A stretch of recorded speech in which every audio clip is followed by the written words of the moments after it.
Hi masters, for you మీకోసం ఛానల్కి స్వాగతం సుస్వాగతం. ముందుగా మన జగద్గురువైన బ్రహ్మర్షి పితామహ పత్రిజీ గారికి, మన గురుమాతకి నా ఆత్మ ప్రణామాలు మాస్టర్స్. ఓకే మాస్టర్స్, ప్రతిరోజు మన ఛానల్లోని ధ్యానం, స్వాధ్యాయం, సజ్జన సాంగత్యం జరుగుతుంది మాస్టర్స్. అలాగే జూమ్ సెక్షన్లో పాల్గొన్న మాస్టర్లకు, యూట్యూబ్లో చూస్తున్న మాస్టర్లకు కూడా ధన్యవాదాలు తెలుపుకుంటూ, ఈరోజు మన ఛానల్కి సీనియర్ పీరియడ్ మాస్టర్ గారైన సావిత్రి గారు గుంటూరు నుంచి వచ్చారు. మేడం గారిని సాదరంగా ఆహ్వానించుకుందాం. ఈరోజు మేడం చెప్పబోయే టాపిక్ శ్రీ ఆది శంకరాచార్య గారి పరబ్రహ్మం అంటే ఈ గొప్ప ఆత్మజ్ఞానం అందించడానికి మేడం గారికి వెల్కమ్ చెప్దాం మాస్టర్స్. నమస్తే మేడం, వెల్కమ్ మేడం. ఈ ధ్యాన మార్గాన్ని అందించిన బ్రహ్మర్షి సుభాష్ పత్రి గారికి అనంత కోటి ఆత్మ ప్రణామాలు. రోజు సరైన సాధన, శ్వాస మీద ధ్యాస, ధ్యాన సాధన చేపిస్తూ ఆత్మ జ్ఞానాన్ని అందిస్తున్న బ్రహ్మర్షి తటవర్తి రాఘవరావు సార్ గారికి, బ్రహ్మ విద్వరిష్ట రాజ్యలక్ష్మి అమ్మ గారికి అనంత కోటి ఆత్మ ప్రణామాలు. ఈ ఫర్ యూ ఛానల్ జూమ్ చేస్తున్నటువంటి సరితా మేడం గారికి నా యొక్క నమస్కారములు. యూట్యూబ్ ను వీక్షిస్తున్న ప్రేక్షకులకి, జూమ్ లో పాల్గొన్న ఆత్మబంధువులందరూ కూడా నా ధన్యవాదాలండి. నా పేరు సావిత్రి, నేను గుంటూరు నుంచి మాట్లాడుతున్నా. ఈ రోజు నేను తటవర్తి రాఘవరావు సార్ గారు రాసినటువంటి శ్రీ ఆది శంకరాచార్యుల వారి బ్రహ్మం అంటే అన్న పుస్తకంలో నుంచి మరి బ్రహ్మం అంటే దాని యొక్క గొప్పతనం గురించి ఆ శంకరాచార్యుల వారు తెలియచేస్తున్నారు. సహజంగా మనం ఈ సృష్టిలో ఉన్న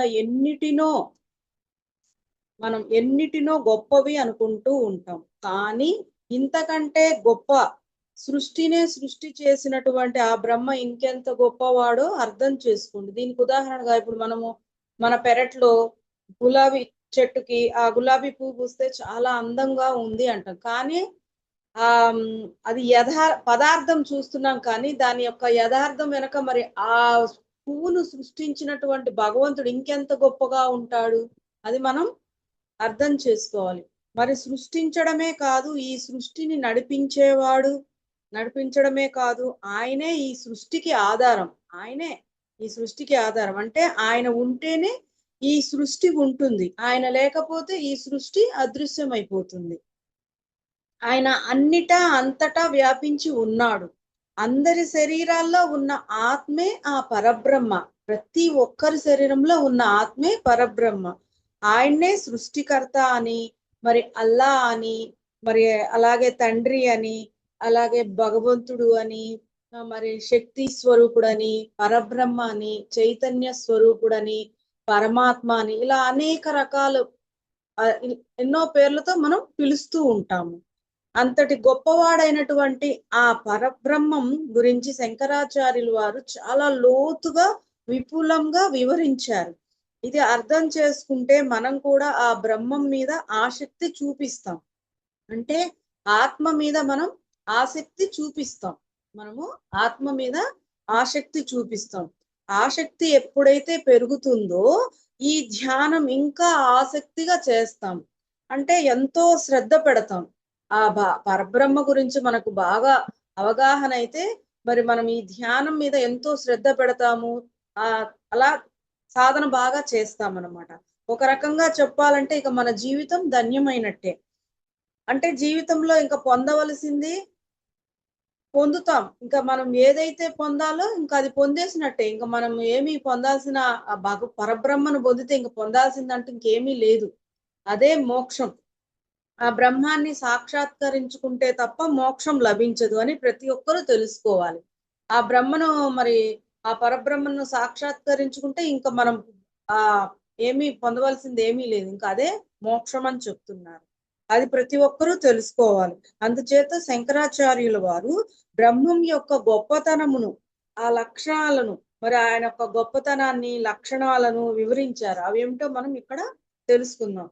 ఈవేళ ఒక లక్షణం ఏంటి అంటే, మరి పాలయందు వెన్న సర్వత్రా వ్యాపించి ఉంది. అంటే పాలంతటా ఉంది. అలాగే బ్రహ్మం సర్వవ్యాపకమై ఉంది. అందుచేత సమస్త వస్తువులన్నీ ఆ పరబ్రహ్మ చేత పరివ్యాప్తమై ఉన్నాయి. ప్రతి వస్తువులో ఆయనే ఉన్నాడు. ఆ పరబ్రహ్మ వలనే పనులన్నీ జరుగుతున్నాయి. ఇప్పుడు నేను ఈ క్లాస్ చెప్పాలన్నా ఆయన చైతన్యం, ఆ శక్తి వల్ల నేను క్లాస్ చెప్పగలుగుతున్నా. ఏ పనైనా కూడా ఆ పరబ్రహ్మ చేతనే మనం చేయగలుగుతాము. మరి శంకరాచార్యులు వారు బ్రహ్మం ఎక్కడ ఉన్నాడు అంటే భగవంతుడు ఎక్కడ ఉన్నాడు అన్న దానికి ఏమని చెప్పారంటే, పాలయందు వెన్న సర్వత్రా వ్యాపించి ఉంది. మీరు ఒక కుండలో పాలు తీసుకుంటే మరి పైకి వెన్నేమి కనిపించదు. కానీ దాన్ని చిలికితే వెన్న బయట పడుతుంది. అంటే ఆ పాలల్లో వెన్న కనిపించకపోయినా మొత్తం మీద వెన్న ఉంది. కొంత మదనం చేస్తే ఆ ఆ వెన్న అనేది బయటికి వస్తుంది. ఆ పాలలో ఈ వెన్న ఎక్కడ ఉంది? ఏదో ఒక పక్కనో, ఆ పైనో, కిందో కాదు. మరి అంతటా వ్యాపించి ఉంది. పాలలో ఏ భాగం తీసుకున్నా ప్రతి భాగంలో ఆ వెన్న అనేది ఉంది. అలాగే బ్రహ్మం అంటే భగవంతుడు. ఈ సృష్టి అంతా సర్వవ్యాపకమై ఉన్నాడు. అంతటా ఉన్నాడు. ఎక్కడ లేడు? ఏ భాగంలో లేడు? ప్రతి చోట ఆయన ఉన్నాడు. ప్రతి దానిలో ఉన్నాడు. బాగున్న దాంట్లో ఉన్నాడు, బాగోలేని దాంట్లో ఉన్నాడు. మరి ధనవంతుడిలో ఉన్నాడు, పేదవాడిలో ఉన్నాడు, అందమైన వాడిలో ఉన్నాడు, అందవిహీనముగా ఉన్న వాటిల్లో కూడా ఉన్నాడు ఆయన. ఆయన లేనిదంటూ ఏదీ లేదు. సృష్టి అంతా ఆయనే. మరి ఇది అర్థం చేసుకోవాలనే ఒక గురువు తన శిష్యులకి ఈ ఆధ్యాత్మిక బోధ చేస్తూ మరి వారు ఎంతవరకు నేర్చుకున్నారో తెలుసుకోవడానికి వాళ్ళని పరీక్షించాలని ఆ నలుగురిని పిలిచారు గురువు గారు. ఆ శిష్యులు నలుగురిని పిలిచి మరి మీరు అంటే ఒక్కొక్కరికి ఒక్కొక్క అరటి పండు ఇచ్చి మీరు ఎవరు చూడకుండా ఆ ఈ అరటి పండ్లు తినేసి రావాలని చెప్తే సరే అని ఆ శిష్యులు ఆ పళ్ళు తీసుకొని వెళ్ళారు. మరి ఒకడు ఏం చేశాడంటే బాగా చీకటిగా ఉన్న గుహలోకి వెళ్ళాడు. అక్కడ ఎవరూ లేరని చెప్పి అక్కడ తిన్నాడు. ఇంకొకడు మరి బహిరంగ ప్రదేశంలో చుట్టూ చూశాడు. అక్కడ ఎవరు లేరని చెప్పి అక్కడ తిన్నాడు. ఇంకొకడు మరి ఇంట్లో తలుపులు వేసుకొని ఇంకెవరూ లేరని నిర్ధారణ చేసుకొని అక్కడ తిన్నాడు. మరి ఇక నాలుగో వాడు తినకుండా పట్టుకొని వచ్చేసాడు. ఆ తర్వాత రోజు గురువు గారు ఏమన్నారంటే, తిన్నారా అని అడిగారు. అప్పుడు గురువు గారి దగ్గరకు వెళ్ళి నేను అక్కడ తిన్నానండి, నేను ఇక్కడ తిన్నాను అని ఒక్కొక్కరు ఒక్కొక్క చోట తిన్నామని చెప్పారు. కానీ ఒకడు తినలేదు. ఎందుకు నువ్వు తినలేదు నాయనా అని గురువుగారు శిష్యుడిని అడిగితే, మరి మీరే చెప్పారు కదండి, భగవంతుడు మరి సర్వవ్యాపి. ఆయన అన్నిటా అంతటా ఉన్నాడు. ఆయన లేని ప్రదేశం ఎక్కడా లేనప్పుడు ఇంకెక్కడా లేదు, నాకు కనిపించలేదు. మరి ఎక్కడా లేనప్పుడు మరి ఎక్కడని నేను తినను? అందుకనే నేను తినకుండా తినలేకపోయాను అని ఆ శిష్యుడు గురువుకు చెప్పాడనమాట. అప్పుడు గురువు గారు నేను చెప్పినటువంటి సందేశాన్ని నువ్వు అర్థం చేసుకున్నావు అని ఆ గురువు గారు ఆ శిష్యుడిని ప్రశంసించారనమాట. ఇక్కడ నిజంగా సరైన భక్తులు ఎవరు అంటే భగవంతుడి యొక్క ఉనికిని తెలుసుకున్న వారే సరైన భక్తులు. ఈ నలుగురు శిష్యుల్లో మరి ఆ నాలుగో శిష్యుడికి ఆ భగవంతుని యొక్క ఉనికి తెలుసుకున్నాడు.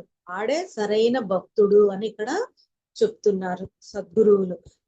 మరి మీరు గమనిస్తే మరి చాలా మంది గుళ్ళకు వెళ్ళినప్పుడు చాలా పవిత్రంగా ఉంటారు. ఎంతో పవిత్రంగా ఉంటారు. వాళ్ళ చేతలు కానీ మాటలు కానీ మరి ఎంతో భిన్నంగా కనిపిస్తూ ఉంటాయి. కానీ బయటకు వెళ్ళాక ఆ రకమైన ప్రవర్తన ఉండదు. ఇప్పుడు వీడు ఒకడికి అప్పు ఇచ్చాడు. ఆ అప్పున్నోడు వీడికి గుడి నుంచి బయటికి రాగానే ఎదురుపడ్డాడు. మరి వీడు వాడిని పట్టుకొని నువ్వు నాకు డబ్బు ఇవ్వాలని చెప్పి మొహం చాటేస్తున్నావా అని చెప్పి విమర్శిస్తాడు, తిడతాడు, ఎంతో గట్టి గట్టిగా కేకలేస్తాడు. మరి గుళ్ళో ఎంత వినయంగా ఎంత పవిత్రంగా ఉన్నాడో. మరి అంటే వీడి ఉద్దేశం ఏంటి? భగవంతుడు గుడిలోనే ఉన్నాడు, బయట లేడు అని అర్థం అని వాడి అర్థం. ఇప్పుడు సర్వత్రా ఉండే దేవుడు అంతటా ఉన్నప్పుడు మరి ఎక్కడ లేడు? ఆయన అడిగితే మనం దేవుడు ఎక్కడున్నాడంటే సర్వత్రా ఉన్నారు అని చెప్తారు. మరి ఆయన ఎక్కడ లేడు? ఆయన గుడిలో ఉన్నాడు, బయట అంతటా ఉన్నాడు. సృష్టి అంతా ఆయనే ఉన్నాడు కదా. మరి ఆయన అంతటా ఉన్నప్పుడు అంతటా మరి పవిత్రంగా ఉండాలి కదా. అంతేగాని ఒక చోట పవిత్రంగా ఉండి ఒక చోట పవిత్రంగా లేకపోతే మరి భగవంతుడు వాళ్ళకి ఏమి అర్థమైనట్టు? అసలు భగవంతుడి గురించి ఏమైనా వాళ్ళకి అవగాహన అయిందా? అంటే వాళ్ళకి ఇంకా అవగాహన కాలేదు అని ఇక్కడ మనకి సద్గురువులు చెప్తున్నారు. అలాగే ఆ విగ్రహం దగ్గరికే వెళ్లి దండం పెట్టుకుంటారు. దండం పెట్టుకొని కోరికలు చెప్పుకుంటారు. అంటే వాళ్ళ ఉద్దేశం దేవుడు విగ్రహంలోనే ఉన్నాడని.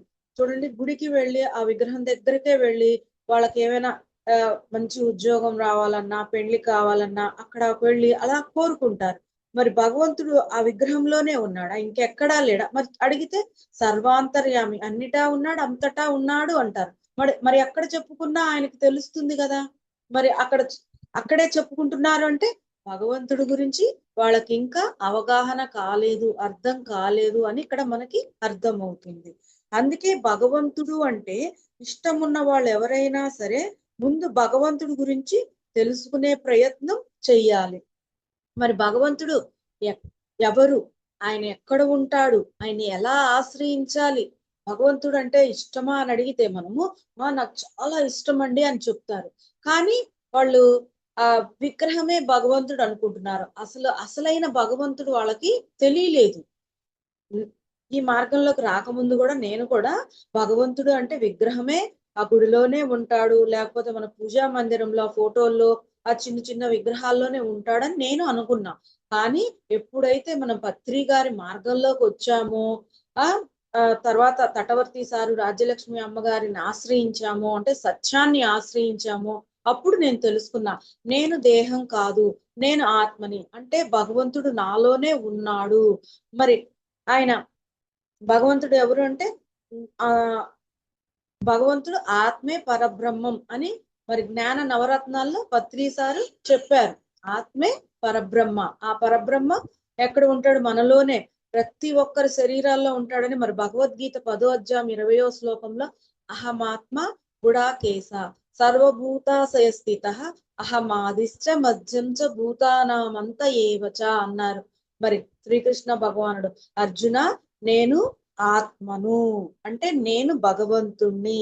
సమస్త జీవుల్లో నేనే ఆత్మగా స్థితమై ఉన్నాను. అంటే ప్రతి ప్రాణమున్న ప్రతి జీవిలో నేను ఆత్మగా ఉన్నానని చెప్తున్నాడాయన. జీవులు, జీవరాశులు, మానవుల్లో కూడా నేను ఉన్నాను భగవంతుడుగా, నేను ఆత్మగా నేను ఉన్నానని భగవంతుడే చెప్పాడు. మరి ఆత్మే భగవంతుడెవరు అంటే ఆత్మే పరబ్రహ్మ. ఆయనెక్కడ ఉంటాడంటే ప్రతి జీవిలో ఉంటాడు. మరి ఆయన్ని ఎలా ఆశ్రయించాలంటే మరి పత్రి గారు అందించినటువంటి ఆనాపానసతి, అంటే శ్వాస మీద ధ్యాస, ధ్యానం ద్వారా ఆ భగవంతుణ్ణి మనము చేరుకోవచ్చు. ఆయన్ని దర్శించవచ్చు, సాక్షాత్కరించుకోవచ్చు. మరి మరి అదే భగవంతుడి గురించి తెలుసుకోలేని వాళ్ళు మరి ఎన్ని రకాల ఆరాధనలు చేసినా ఏమీ ప్రయోజనం లేదు. మరి ఈ ధ్యానం చేయకముందు ఎన్నో పూజలు చేశాము, నోములు చేశాము, వ్రతాలు, ఆహ్, అలాగే మరి యజ్ఞాలు, యాగాలు, హోమాలు ఏవో ఎన్నో తీర్థయాత్రలు తిరిగాము. ఎన్నెన్నో చేశాం. కానీ అవన్నీ కూడా మరి అసలైన భగవంతుడికి చేయకపోతే మరి మనకి చేసిన ఆరాధనలన్నీ ఏమీ ప్రయోజనం లేదంటున్నారు. అసలు మనం అసలైన భగవంతుడికి చేసుకుంటే ఏదైనా మనకి ప్రయోజనం ఉంటుంది. మరిప్పుడు మనకి భగవంతుడు నిజమైన మనం ఇప్పుడు ఈ ధ్యాన మార్గంలోకొచ్చి అసలైన భగవంతుడు ఎవరో మనం సద్గురువుల ద్వారా తెలుసుకున్నాం. మరి మనం చెప్తాము.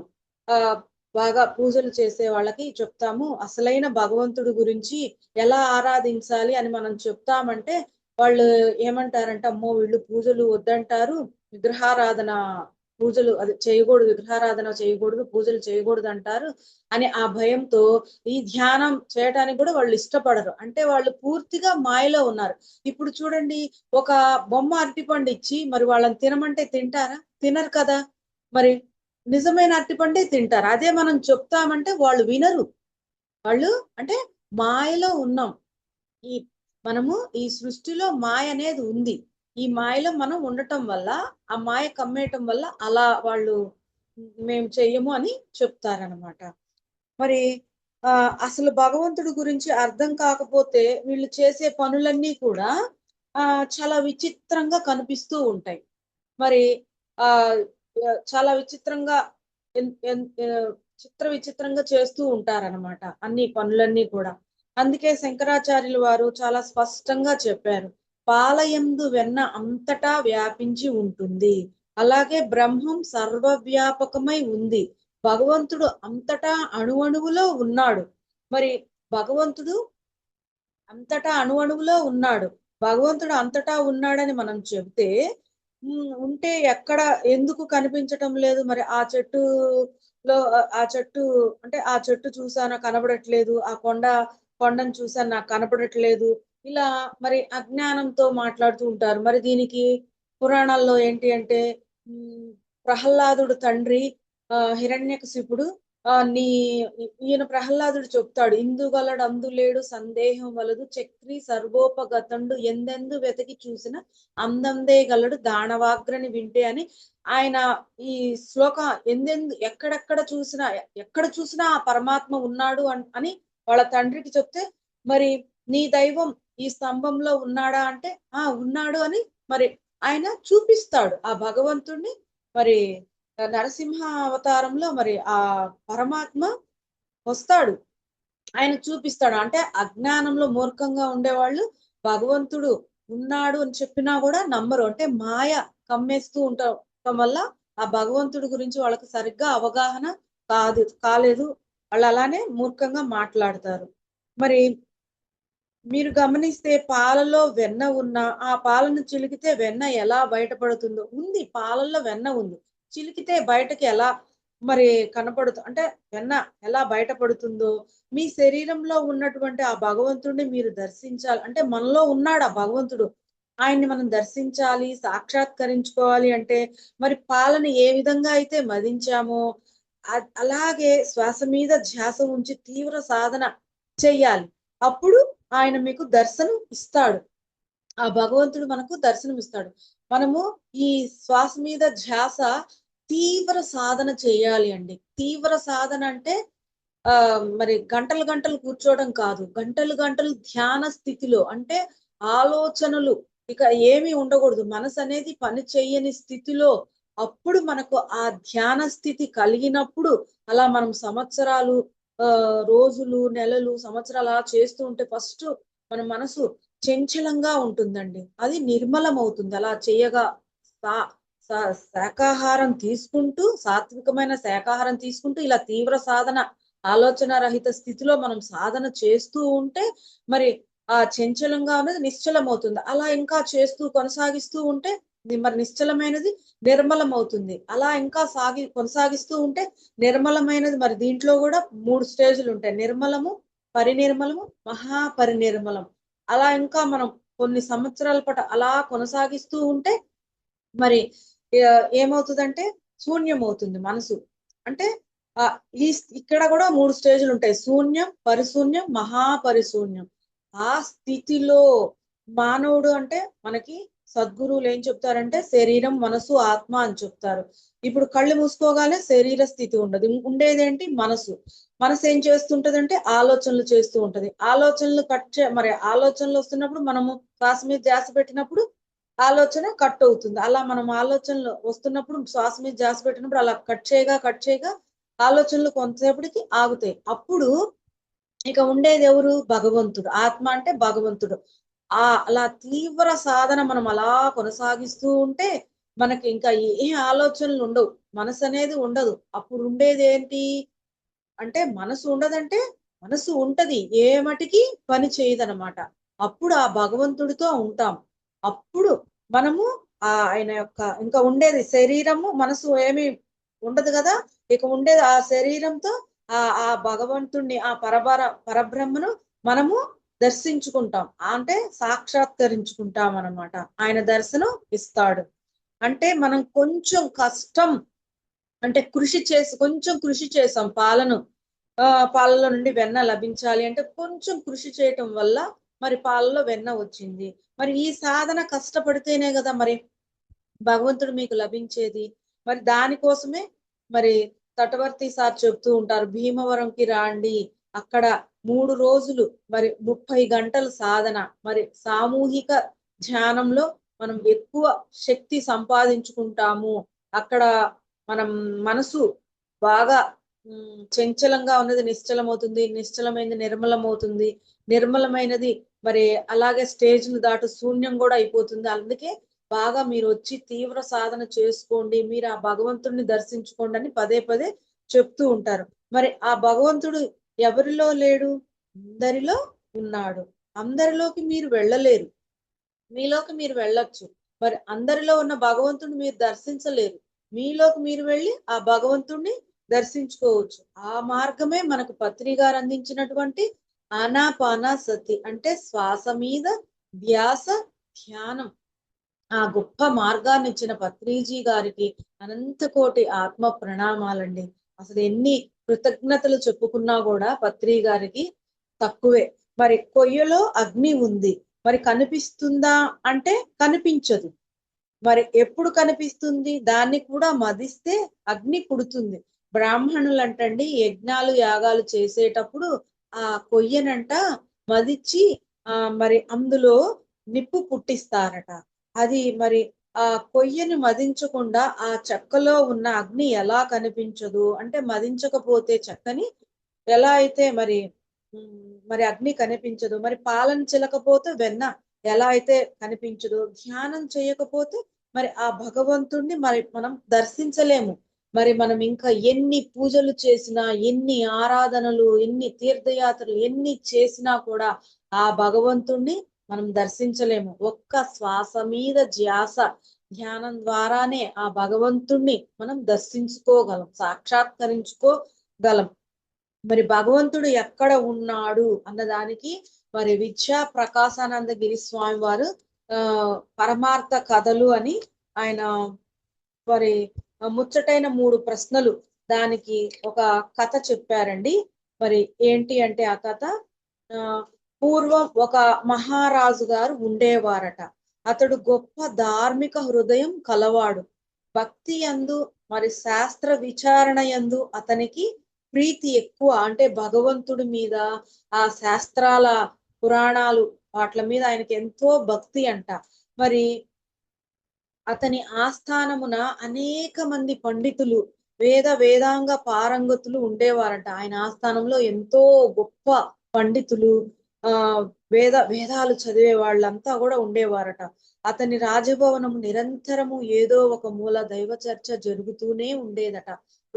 ప్రతిరోజు ఆ భగవంతుడి గురించి చర్చ జరుగుతూ ఉండేది. ఇట్లున్నప్పటికీ ఆ రాజుగారి మనసులో ఇన్ని తెలుసుకుంటున్నాడు. కానీ ఆయన మనసులో ఏదో కొరత. మరి ఎన్ని తెలుసుకున్నాడు? ఎన్నో శాస్త్రాలు మరి వేదాలు అన్ని తెలుసుకున్నప్పటికీ కూడా, విన్నప్పటికీ కూడా అతనికి పూర్ణ సంతృప్తి అనేది కలగలేదట. ఈ ఆధ్యాత్మిక మార్గంలో కొన్ని సంశయములు అంటే కొన్ని ప్రశ్నలు అతనిని వేధించుచూ ఉండేవి. మరి ఆ సంశయములను పరిపూర్ణంగా నివారించువారు ఎవరు అని పరిపరి విధములుగా ఆలోచించాడంట. అకస్మాత్తుగా మరి పరిష్కార మార్గం మెరుపు వలె స్ఫురించింది ఆయనకి. రాజు యొక్క ఆస్థానం నందు రాజవంశమునకు పౌరోహిత్యమును నడిపేటటువంటి మహా పండితుడు ఒకడున్నాడు. అతడు శాస్త్ర విచారణ యందు గొప్ప నేర్పరి. అయితే అతని పాండిత్యం ప్రకర్ష కలవాడే కాని అనుభవ సూర్యుడు కాడు. ఈ విషయం రాజుగారికి తెలియదు. ఆ రాజపురోహితుడికి శాస్త్రాల్లో పాండిత్యం ఉంది కానీ ఆయన అనుభవం లేదన్నమాట. ఆయనకి అనుభవం లేదు. అది రాజుగారికి తెలీదు. మరి అతడు మహాశాస్త్ర పండితుడు కావున తనను బాధించుచున్న సంశయములను తొలగించి వేయగల స్తోమత అతనికి అంటే ఆ పురోహితునికి ఉంది. పైగా రాజపురోహితుడు కావున రాజుగారి యొక్క అవసరాలను తీర్చవలసిన బాధ్యత అతనిపై ఉంది. కాబట్టి రాజు ఒకనాడు ఆ పురోహితుణ్ణి మరి పిలిచి 3 సందేహములు నన్ను పీడించుచున్నవి. ఎన్ని గ్రంథములు తిరగవేసినా సరైన సమాధానం నాకు దొరకలేదు. ఆయనకి పురోహితుడిని పిలిచి రాజుగారు నాకు 3 సందేహములు నన్ను ఎంతో పీడించుచున్నవి. అవి నాకు మరి దానికి సరైన సమాధానం దొరకలేదు అని చెప్తాడు. కాబట్టి నువ్వు ఆ బా ఆ సంశయాలు ఆ ప్రశ్నలు బాధించుచున్న ఆ 3 సంశయములను ఇప్పుడు మీ ముందు పెట్టుచున్నాను. వానిని మీరు స్వయంగా గాని అంటే ఆ 3 ప్రశ్నలు రాజుగారు ఆ పురోహితునికి ముందుంచారు. అవి రాజుగారు అంటున్నారు పురోహితుడికి, మీరు స్వయంగా కానీ లేకపోతే ఇతరులను సంప్రదించి కానీ లేకపోతే మరి శాస్త్రములను పరిశోధించి, అంటే 3 విధాలుగా మీరైనా చెప్పండి, లేదా ఎవరినైనా సంప్రదించండి, లేదా శాస్త్రాలను మరి పరిశోధించి మరి ఆ 3 ప్రశ్నలకు సమాధానాలు 6 నెలలు గడువు ఇచ్చాడండి. ఆ మూడిటికి సమాధానాలు నాకు చెప్పవలసినదిగా ఆయన, అంటే 6 నెలలు సమయం ఇచ్చాడు. ఆ మరి మీరు ఆ సమాధానం, అంటే 6 మాసాల తర్వాత మీరు ఆ సమాధానం చెప్పకపోతే మరి నా ఆస్థానం నందే కాదు, నా దేశం నుండి కూడా మిమ్మల్ని బహిష్కరించెదను. కాబట్టి బాగా యోచించి వాటికి సమాధానం చెప్పవలెను. మరి ఆ ప్రశ్నలేమిటో వినండి అని రాజుగారు ఆ ప్రశ్నలను చెప్పారు. మరి ఫస్ట్ ప్రశ్న ఏంటంటే, దేవుడు ఎచ్చట ఉన్నాడు? రెండవ ప్రశ్న, దేవుడు ఏ వైపు చూచుచున్నాడు? మూడవ ప్రశ్న, దేవుడు ఏ పని చేయుచున్నాడు? ఫస్ట్ ప్రశ్న, దేవుడు ఎచట ఉన్నాడు. మరి దేవుడు ఏ వైపు చూచుచున్నాడు? మరి మూడవ ప్రశ్న, దేవుడు ఏ పని చేయుచున్నాడు? ఈ ప్రకారంగా రాజు తన పురోహితుని శాసించి పంపించి వేశారు. పురోహితుడు రాజు యొక్క మరి ఆ వాక్యములను వినగానే భయకంపితుడయ్యాడు. అతడు శాస్త్ర పాండిత్యం కలవాడే కాని శాస్త్రానుభూతి కలవాడు కాదు. రాజు అడిగిన ప్రశ్నలకు బ్రహ్మానుభూతి గల మహనీయుడే తగిన సమాధానం చెప్పగలడు. అంటే ఈయన పండితుడే కానీ మరి గురువు, సద్గురువు కాదు. అంటే అనుభవం లేదు. మరి బ్రహ్మానుభూతి ఎవరికి ఉంటుంది అంటే సద్గురువులకి ఉంటుంది. ఆ అనుభూతి, ఆ జ్ఞానం, పూర్ణ జ్ఞానం సద్గురువులకే ఉంటుంది. ఆ బ్రహ్మానుభూతి సద్గురువులకే ఉంటుంది. ఇటువంటి ప్రశ్నలు మన పత్రి గారు లాంటి వారు సద్గురువులే చెప్పగలరనమాట. దేవుడు ఎక్కడ ఉంటాడు? మరి మనకు చెప్పారు పత్రి గారు, దేవుడు ఎక్కడ ఉంటాడు అంటే ఆత్మే పరబ్రహ్మ అని చెప్పారు. అలాగే ఆయన ఎక్కడ ఉంటాడు అంటే అందరి శరీరాల్లో ఉంటాడు అని చెప్పారు. అలాగే మరి ఆయన్ని ఎలా దర్శించాలి, మరి ఆయన్ని చేరుకునే మార్గం, ఆయన్ని ఆరాధించే మార్గం ఏది అంటే పత్రి గారు మనకి శ్వాసమీధ్యాసం ధ్యాన మార్గం చూపించారు. మరి ఇక్కడ మనకు తల్లిదండ్రులు గాని, పెద్దలు గాని ఎవ్వరూ చెప్పలేదండి. భగవంతుడు ఎక్కడ ఉంటాడు, ఎక్కడ ఉంటాడు, ఎలా ఆశ్రయించాలి అనేది మరి మనకి ఒక సద్గురు, నాకైతే మాత్రం నేనైతే తెలుసుకున్నది మాత్రం ఆ పత్రిజీ సద్గురువు ద్వారానే తెలుసుకున్నానండి. తటవర్తి సారు రాజ్యలక్ష్మి అమ్మగారి ద్వారానే నేను తెలుసుకున్నాను. ఆ ముగ్గురు సద్గురువుల ద్వారానే నేను అసలైన భగవంతుడిని తెలుసుకున్నా. ఇక మనకు జీవితంలో, నాకైతే నా జీవితంలో ఎవ్వరూ చెప్పలేదండి భగవంతుడు ఎక్కడ ఉంటాడు. విగ్రహమే భగవంతుడు అనుకున్నా కానీ నేను ఆ అసలైన భగవంతుణ్ణి నాకు ఎక్కడ ఉంటాడో చెప్పింది మాత్రం నాకు సద్గురు ద్వారానే నేను తెలుసుకోగలిగాను. మరి ఆయన ఎప్పుడైతే నేను ఆ భగవంతుడు ఎక్కడ ఉంటాడో అసలైన, మరి పత్రి గారు 18 ఆదర్శ సూత్రాల్లో 14వ సూత్రం విగ్రహారాధన కాదు సత్యారాధన చేయమని చెప్పారు. మరి ఎప్పుడైతే పత్రి గారిని ఆశ్రయించానో అప్పటి నుంచి నేను సత్యారాధనే చేస్తున్నా. ఆరాధన అంటే మనం శ్వాస మీద ధ్యాస పెట్టి ధ్యానం చేయటమే ఆరాధన. అదే ఆరాధన. మరి పూజలు చేస్తేనే ఆరాధన కాదండి, అది అసత్యారాధన. మరి మనం ఆరాధన, అసలైన ఆరాధన మనము చేస్తున్నాము. మరి మనం ఎంతో అదృష్టవంతులం, ఎంతో గొప్పవాళ్ళం. మనం మరి ఆ బ్రహ్మానుభూతి గల మహనీయుడే తగిన సమాధానం చెప్పగలడు.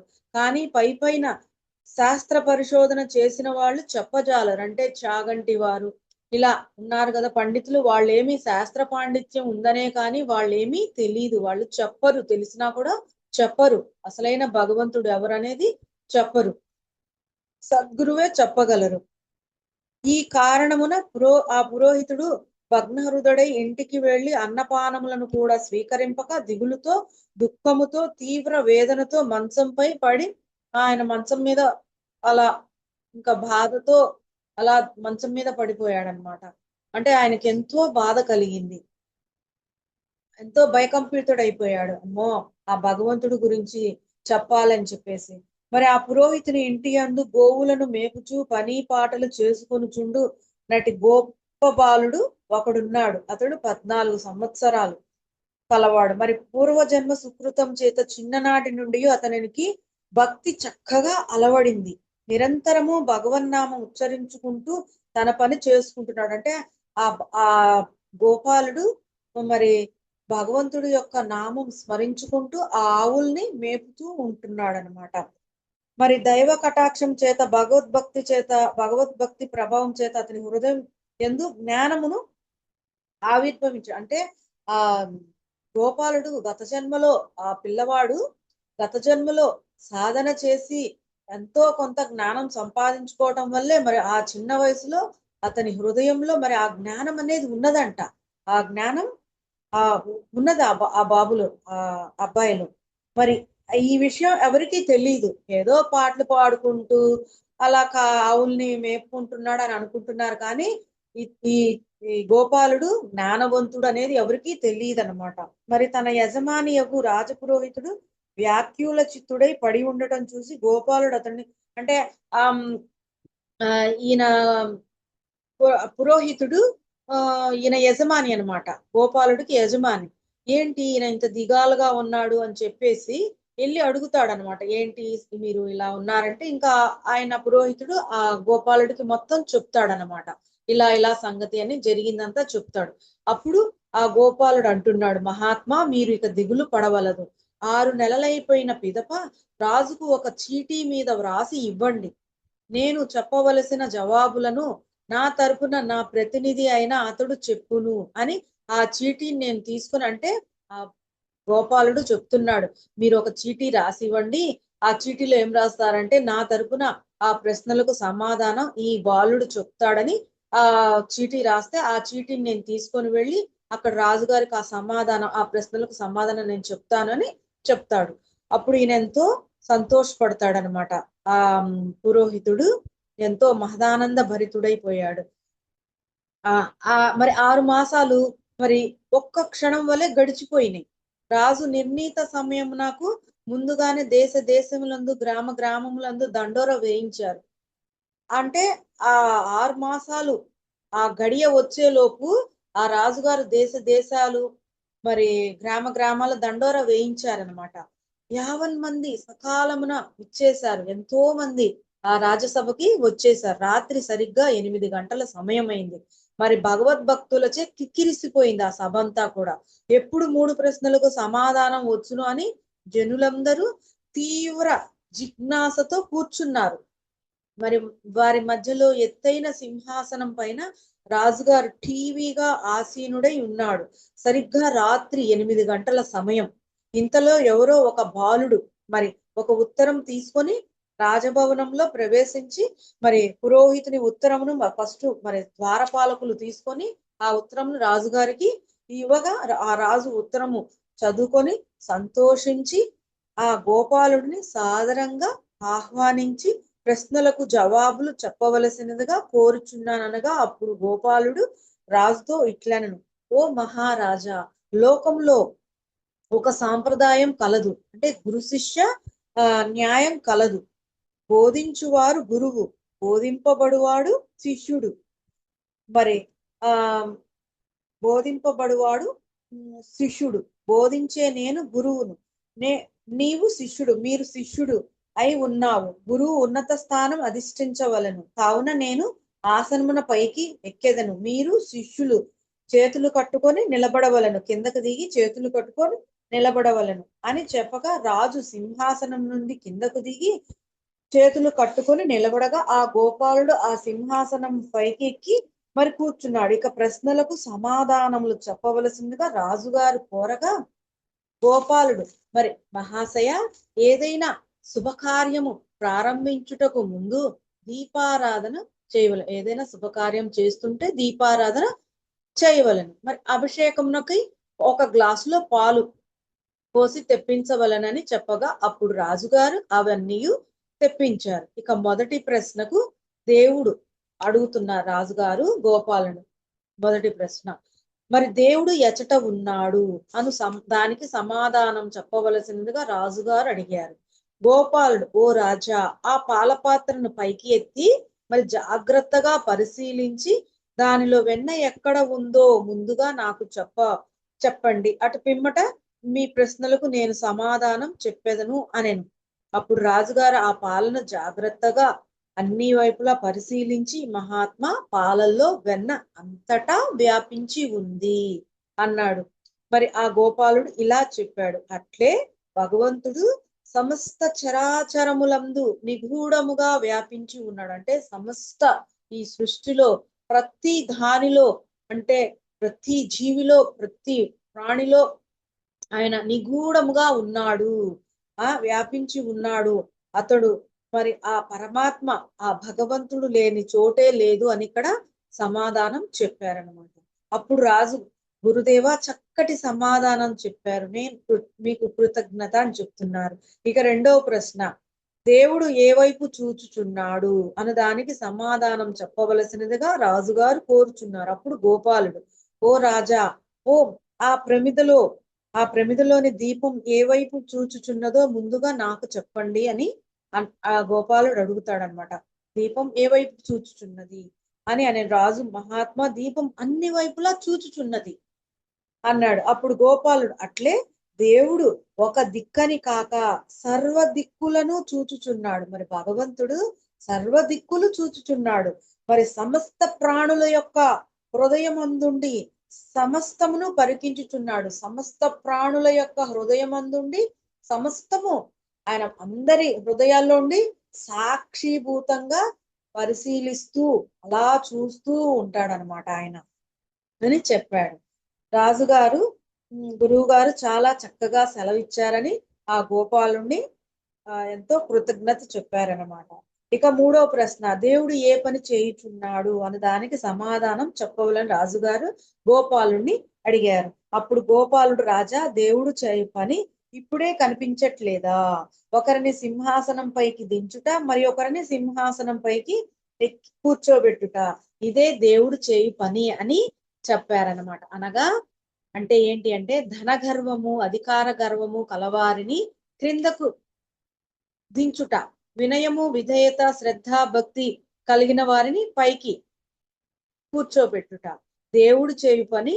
మరి ఏంటి అంటే, పాపాత్ములను నరకమునకు తోయుట, పుణ్యాత్ములను ధర్మాత్ములను మరి మోక్షధామమును చేర్చుట, ఇదియే దేవుడు పని అని చెప్తున్నారు. ఓ రాజా, ఈ ప్రకారముగా మీరు అడిగిన 3 ప్రశ్నలకు సమాధానములు ప్రత్యుత్తరములను చెప్పినాను. పాలల్లో వెన్నవలే సర్వత్రా దైవం వ్యాపించి ఉన్నాడు. కావున దీపము వలె సర్వసాక్షి అయి దశ దిశలా వీక్షించుచున్నాడు. కావున మీరు ధర్మనిష్ఠులను అంటే ఆ భగవంతుడు ధర్మనిష్ఠులను ఉద్ధరించుచున్నాడు, అధర్మ పరులను శిక్షించుచున్నాడు. కావున ఓ రాజా, మీరు సర్వత్రా మరి దైవ సాన్నిధ్యముచే అనుభవించుచు ఉన్నచో, అంటే నిరంతరము ఆ భగవంతుణ్ణి ధ్యానించుచు ఆ జ్ఞానం నేర్చుకుంటే మీరు సర్వకాలములలో, అంటే ఆ సర్వేశ్వరుడి యొక్క అనుగ్రహము ఆ సర్వకాలముల యందు మీరు అంతా భగవంతుణ్ణే, అంతటా ఆయనే ఉన్నాడు అన్న జ్ఞానం మీకు ఎప్పుడైతే పొందుతారో మీరు సర్వేశ్వరుడి యొక్క అనుగ్రహం కలుగు కాక అని చెప్పి గోపాలుడు సభాస్థలమును వదిలి విడిచి వెళ్ళాడు. మరి సభలందరూ రాజును ఆ బాలుని అఖండ ప్రజ్ఞకు పరమానంద భరితులై అట్టి దివ్య బోధనలను వినటం వలన జీవితం ధన్యం, అంటే ఆ రాజుగారి యొక్క మరి ఆ ప్రజ్ఞ, అంటే ఆయన యొక్క జ్ఞానానికి మరి మరి అంతటి మరి ఆయనకు అంత ప్రశ్నలు వచ్చినాయంటే ఆయన కూడా ఎంత గొప్పవాడు. మరి అలాగే ఆ సమాధానం చెప్పినటువంటి ఆ బాలుడు ఎంత గొప్పవాడు. మరి వాళ్ళిద్దరి ద్వారా భగవంతుడిని తెలుసుకున్నందుకు మేము మా జీవితం ధన్యమైందని ఆ ప్రజలు ఎంతో సంతోషించారనమాట. ఇక మా జీవితం ధన్యమైందని చెప్పి వాళ్ళు ఎంతో ఆనందపడి మరి వాళ్ళు వెళ్ళారనమాట. అంటే దీని యొక్క నీతి ఏంటి అంటే, భగవంతుడు సర్వవ్యాపకుడు అను విశ్వాసము కలిగి పాపకార్యము లవలేశమైనను చేయక ధర్మబుద్ధి పవిత్రాచరణ కలిగి ఉండాలని చెప్తున్నారు. మరి ఆ పరమాత్మ ఈ సృష్టి అంతా ఉన్నాడు అని మన ధర్మంగా సత్యాన్ని ఆశ్రయిస్తే మరి ధర్మాన్ని మనం ఆచరిస్తాం అన్నమాట. సత్యాన్ని పట్టుకున్నప్పుడే మన ధర్మాన్ని ఆచరిస్తాం.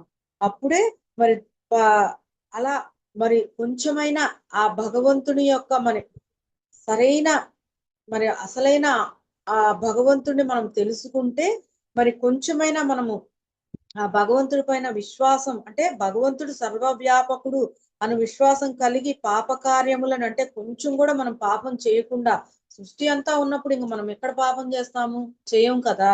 మరి ధర్మంగా బుద్ధి పవిత్రాచరణ కలిగి ఉండాలని చెప్తున్నారు, ధర్మంగా ఉండాలి అని చెప్తున్నారు. మన బుద్ధి ధర్మంగా ఉండాలని ఇక్కడ దీని యొక్క కథ ద్వారా చెప్తున్నారు. ఇక మరి భగవంతుడు ఎక్కడ ఉన్నాడు అంటారు. మరి నువ్వు ధ్యానం చెయ్యి, మరి నువ్వు ధ్యానం చేస్తే నీకు లభిస్తాడు. మనల్ని అడుగుతారు భగవంతుడు ఎక్కడంటే ధ్యానం చేయండి అంటే భగవంతుడు లభిస్తాడు అని మనం చెప్తాం, కానీ వాళ్ళు ధ్యానం చేయరు. మరి భగవంతుడు ఎక్కడ లభిస్తాడు? లభించడు, ఆయన దర్శనం కాదు. ఈ సత్యం తెలియని వాళ్ళు చేసే పనులు కొంచెం విచిత్రంగాను మరి హాస్యాస్పదంగాను ఉంటాయి. ఇది మనం గమనించినట్లయితే బాగా అర్థమవుతుంది. మీరు చూడండి, మైకులు పెట్టి పెద్ద పెద్ద సౌండ్లు పెట్టి మరి పాటలు పాడతారు, భజనలు చేస్తూ ఉంటారు. ఎందుకు అంటే భగవంతుడి కోసం అంటారు. మరి భగవంతుడు ఎక్కడ ఉన్నాడు అని అడిగితే సర్వాంతర్యామి అంటారు. ప్రపంచంలో ఎవరు ఎక్కడ ఏ మారుమూల ప్రాంతంలో మరి భగవంతుడిని మనసులో కోరుకున్నా ఆయనకు తెలుసు అనేది, ఆయనకి ఎక్కడ కోరుకున్నా ఆయనకు తెలుస్తుంది అనేది వీళ్ళకి తెలుసు. మరి పెద్ద పెద్దగా మైకులు పెట్టి భజనలు చేసి పాటలు పాడుతున్నారు ఎందుకు అంటే భగవంతుడి కోసం అంటారు. మరి అంతటా ఉన్న ఆయనకు వినపడదా అంటే ఎందుకు వినిపించదు?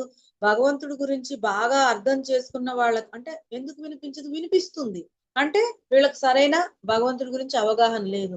ఇంకా బాగా భగవంతుడి గురించి సాధన చేసి జ్ఞానం మనం పొందుతూ ఉండటం వల్ల భగవంతుడి గురించి ఇంకా లోతుల్లోకి వెళ్ళి మనం అర్థం చేసుకుంటే ఏమని అర్థమవుతుందంటే, మరి చాలా మంది కష్టం వస్తే కోరుకుంటూ ఉంటారు, మాకు ఈ కష్టం వచ్చింది, ఈ కష్టం నుంచి బయటపడేటట్టు చెయ్యని.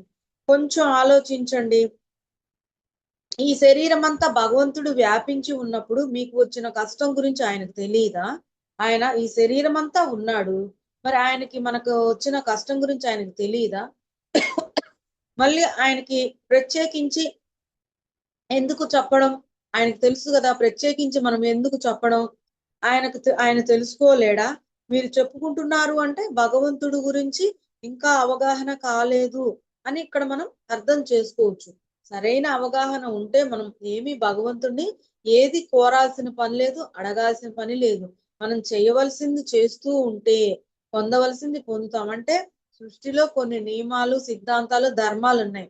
ఆ నియమాలు, సిద్ధాంతాలు, ధర్మాల ప్రకారం మనం జీవితం అలా నడుచుకుంటూ వెళ్తూ ఉంటే, అంటే ధర్మంగా జీవిస్తూ ఉంటే, మరి అలా మనం చేస్తూ పోతూ ఉంటే ఆ భగవంతుడికి మన గురించి అన్ని తెలుసు. ఆయనే అన్ని మన గురించి చూసుకుంటాడనమాట. మనమేం ప్రత్యేకించి మనకి కష్టం వచ్చింది బయటపడే అని ఏం చెప్పాల్సిన అవసరమేం లేదు. మనం చేయాల్సింది చేసుకుంటూ పోతే ఆ భగవంతుడు మన కష్టాన్ని కూడా ఆయన తీసేస్తాడు. ఆయనకు తెలియదు, ఆయనకు అన్ని తెలుసు. అజ్ఞానంలో ఉండి మనం చేసిన తప్పుల వల్లే మనము ఈ పాపాలు అనుభవిస్తూ ఉంటాం. అది ప్రతి ఒక్కరూ ఎవరైనా సరే మరి మనం తెచ్చుకున్నవి అనుభవించాల్సిందే. అవి అనుభవించకుండా అవేమి పోవన్నమాట. కానీ జ్ఞానం నేర్చుకుంటే ఆ జ్ఞానం ద్వారా ఈ కర్మలన్నీ దగ్ధం అవుతాయి. మరి ఏది ఏమైనా మరి భగవంతుడి గురించి ఎంత అవగాహన చేసుకుంటే మనం అంత అదృష్టవంతులం. మరి భగవంతుడి గురించి మనం ఎంతగా అవగాహన చేసుకుంటామో మన జీవితం అంత ధన్యం అవుతుంది. ఇంకా మనం తప్పులు చేయం కదా, పాపాలు చేయం. అసలు అంతా నేనే అంతా కదా.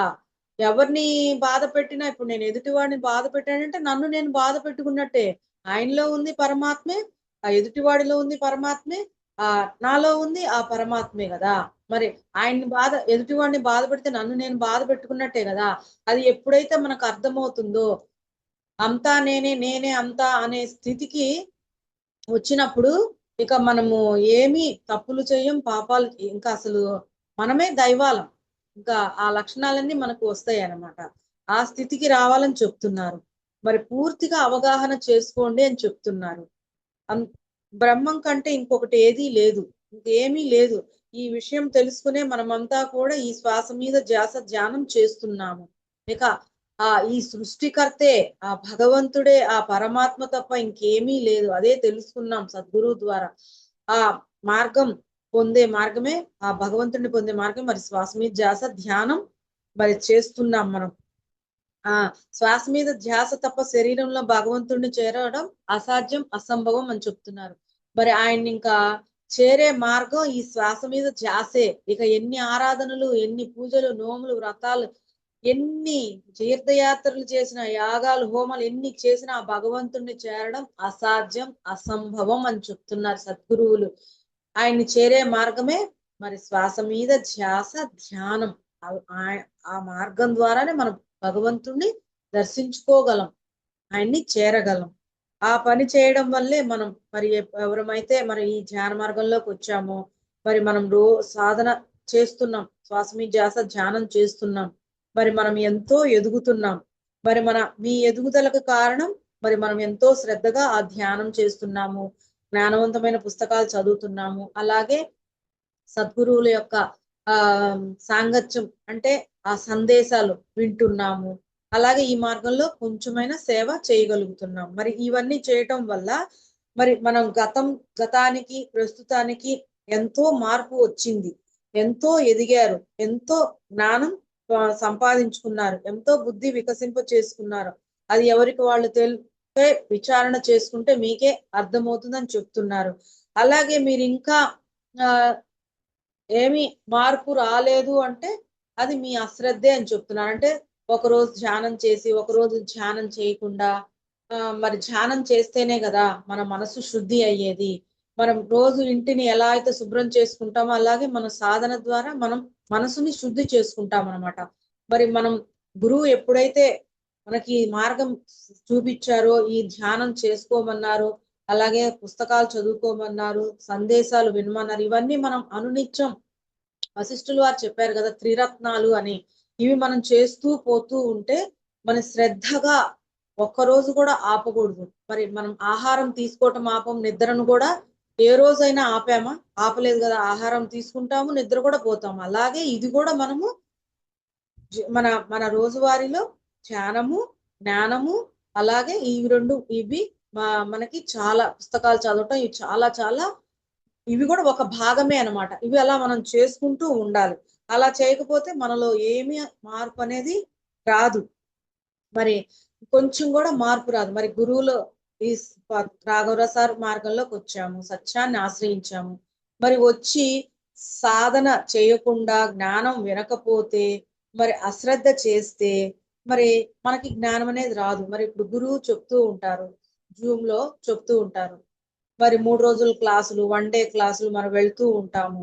వెళ్తూ ఉన్నప్పుడు మరి అక్కడ వాళ్ళు చెప్పింది వింటాము, రాసుకుంటాము, అలాగే పక్కన పెట్టేస్తాం. కానీ అలా కాదు, మీరు ఆ సందేశాన్ని తెలుసుకున్న సందేశాన్ని మరి తర్వాత 1కి 10 సార్లు మననం చేసుకొని అర్థం చేసుకునే ప్రయత్నం చేస్తే అప్పుడు మీకు జ్ఞానం వస్తుందని చెప్తున్నారు. అలా కాకుండా మరి మనకు జ్ఞానం పెరగలేదు, అలా చేయలేదు, మరి ఒక్కసారి వినేసి నా జ్ఞానం పెరగలేదు, మరి నేను ఉన్నత స్థితికి చేరుకోలేకపోయాను అంటే ఎలా కుదురుతుంది?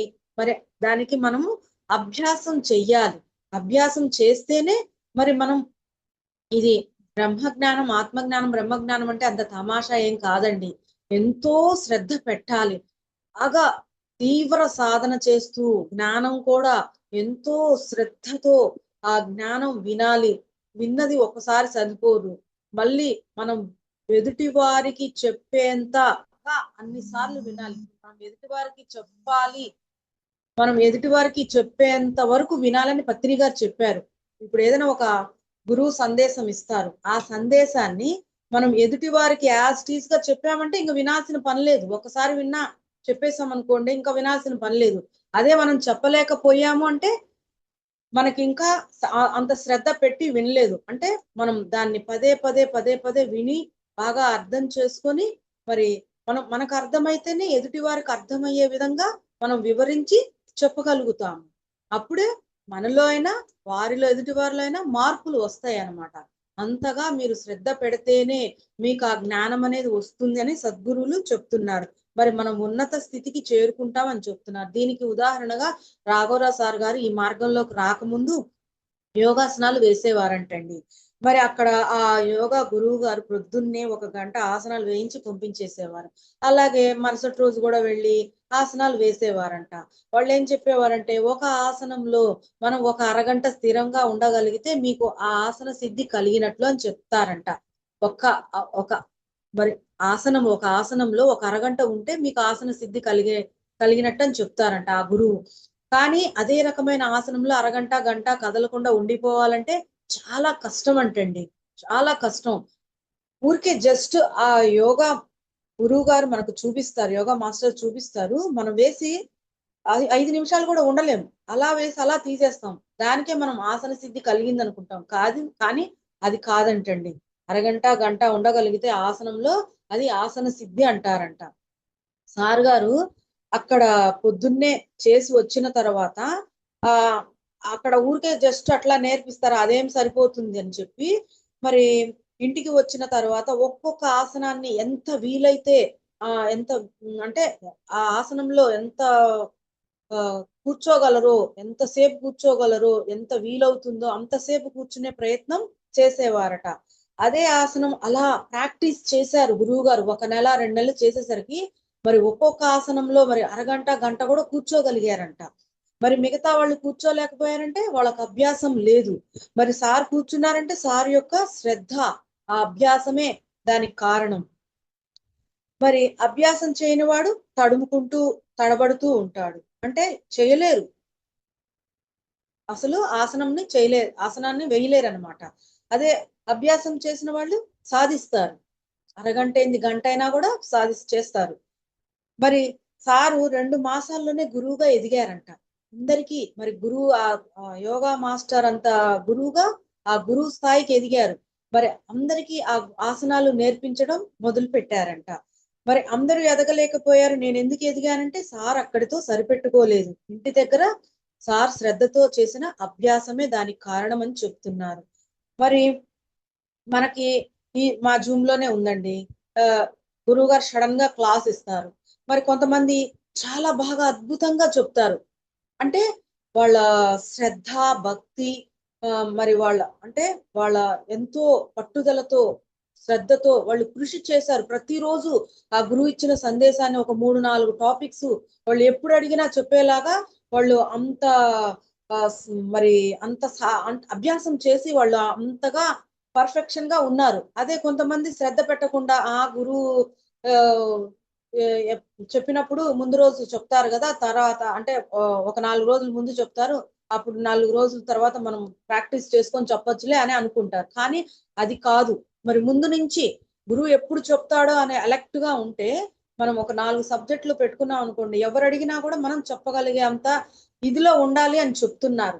అదే అట్లా కాకుండా చెప్పొచ్చులే అన్నంత అశ్రద్ధ పెడితే మరి మనం చెప్పలేము. అంటే అది కొంతమందికి బాగా శ్రద్ధ ఉంటది.